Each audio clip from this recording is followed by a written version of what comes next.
voice has really shone through and inspired so many people. You're watching BBC Breakfast. It is 8:59.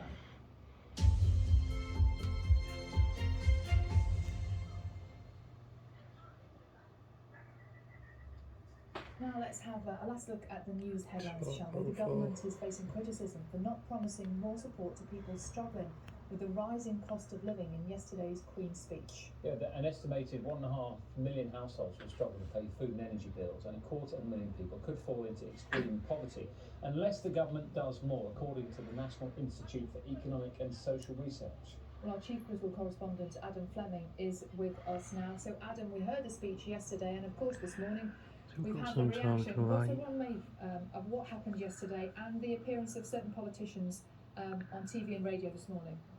Well, the argument from the government is that the Queen's speech is all about setting out your programme for what new laws you're going to pass in the next year or two. And so it wouldn't be the place that you would announce more financial support to help people with their rising bills. That's the argument anyway.